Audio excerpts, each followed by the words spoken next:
Perkenalkan, namaku Aris. Kini usiaku 25 tahun. Aku memiliki tubuh yang sedang dengan wajah yang pas-pasan. Makanya sampai sekarang aku masih jomblo. Apa mungkin karena aku yang kurang terbuka dengan perempuan? Atau karena tampangku yang pas-pasan ini? Sebenarnya dulu 3 tahun yang lalu aku pernah punya pacar dan kita sudah hampir mau menikah. Namun akhirnya gagal karena calon istriku meninggal karena kecelakaan. Aku shock banget waktu itu. Hampir aku tidak percaya calon istriku meninggalkanku untuk selamanya. Namun hidup harus tetap berjalan. Aku pun pelan-pelan bangkit dan move on dari calon istriku itu.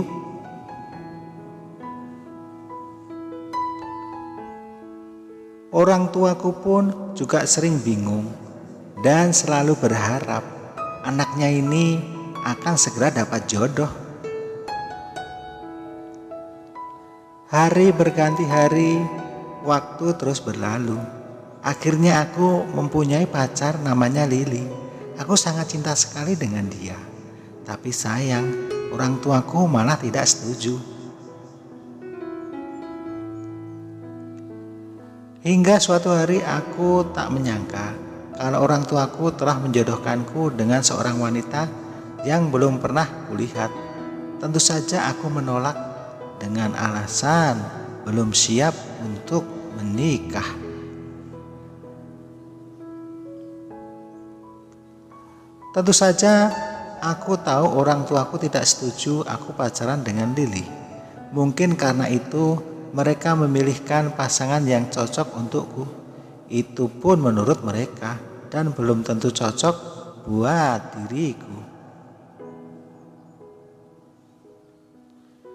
Dengan perasaan terpaksa, aku ikut dengan orang tuaku ke tempat calon istriku. Sesampainya di sana, aku tidak menyangka ternyata dia sangat cantik. Dan dia bernama Lisa.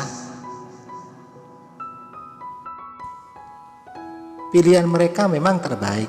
Aku pun meminta nomor telepon Lisa. Tujuanku untuk lebih jauh mengenalnya.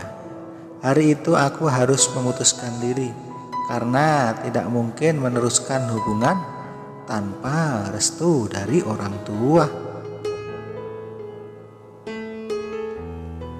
Seminggu setelah itu aku mengajak Lili untuk ketemuan di tempat biasanya kami bertemu. Kulihat mukanya begitu pucat. Di matanya terlihat kesedihan yang begitu mendalam.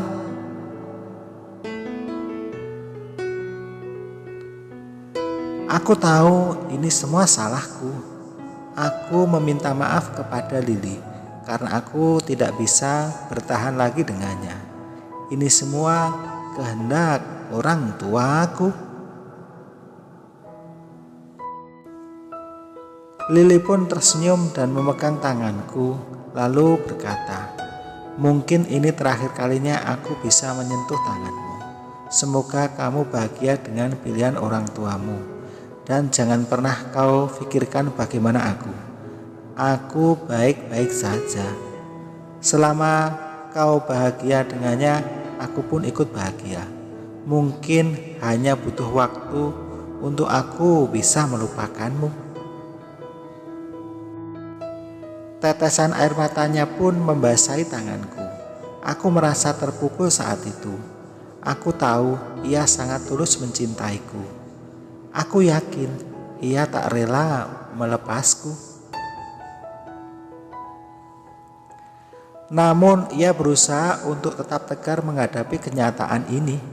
Aku pun memeluknya hingga tak terasa air mataku pun ikut menetes. Rencananya juga hari ini aku mau kasih kejutan kepada Lisa calon istriku. Secara diam-diam aku akan datang ke rumahnya dengan membawa setangkai bunga mawar merah sebagai tanda cintaku kepadanya. Sesampainya di depan pintu kamarnya, aku terhenti sesaat karena mendengar suara Lisa sedang menangis. Aku pun langsung membuka pintu kamarnya. Ternyata ia sedang teleponan dan ia menghapus air matanya seakan tak terjadi apa-apa. Aku memberikan bunga mawar itu kepada Lisa. Ia pun tersenyum dan mencium bunga itu. Hari ini aku ingin mengajaknya jalan-jalan mengitari kota ini. Hingga sampailah kami di sebuah taman. Tak sengaja aku bertemu dengan Lili. Di sana Lili pun seakan-akan tak mengenaliku lagi. Ya, syukurlah kalau begitu. Jadi Lisa tak merasa curiga atau cemburu kepadanya. Hatiku pun mulai tak karuan. Kenapa Lili sendirian di taman? Aku khawatir dia kenapa-napa. Aku takut dia diganggu oleh orang yang tak bertanggung jawab. Aku pun memutar balik memastikan kondisi Lili baik-baik saja. Namun aku takut Lisa curiga kepadaku. Kalau kami pernah punya hubungan, kami pun melanjutkan perjalanan dengan indahnya pemandangan di taman sambil bergandengan tangan. Hingga hari pernikahanku tiba. Aku harap Lili tidak datang karena aku tak ingin hari kebahagiaanku ada tangisan orang lain yang terluka karena aku. Jujur, aku masih mencintainya, namun aku tak bisa memilikinya. Cinta kami hanya sebatas kenangan indah yang mungkin sulit untuk dilupakan. Malam ini malam pertamaku dengan Lisa. Kami sudah menjadi pasangan suami istri yang sah. Sungguh tak kusangka apa yang kuinginkan tak seperti apa yang kuharapkan. Ternyata aku mendapatkan bekas orang lain. Kebahagiaanku tiba-tiba lenyap di malam itu juga. Aku hanya bisa menahan sesaknya rasa sakit di dalam dada.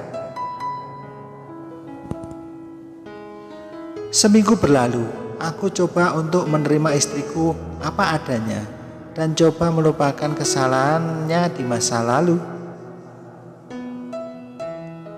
Baru aku bisa merasakan kebahagiaan bersamanya.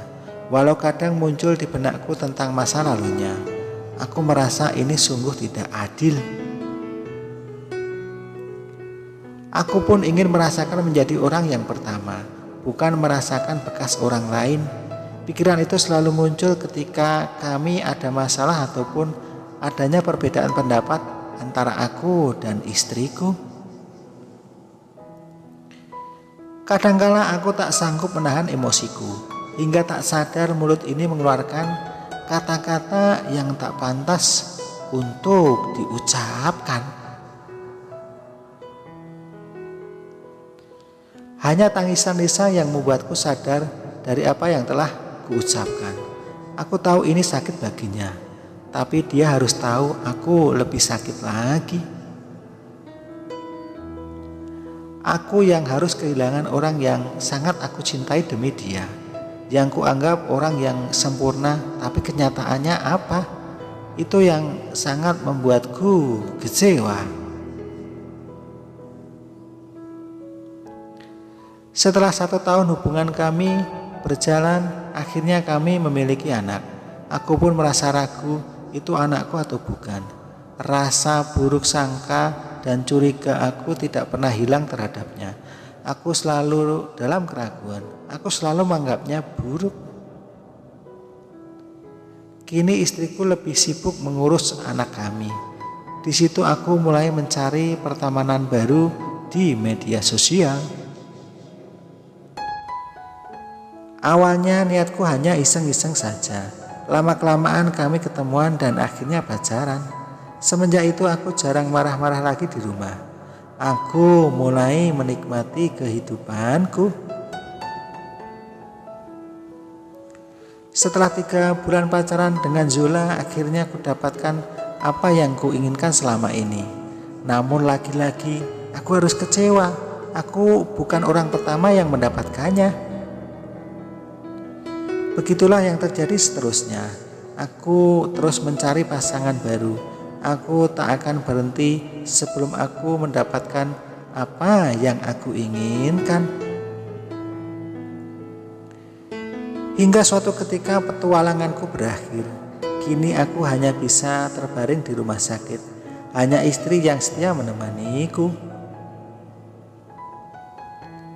Kini aku baru sadar, aku jauh lebih buruk daripada masa lalu istriku. Istriku mungkin sudah bertaubat akan kesalahannya, tapi aku malah menyakitinya terus-menerus.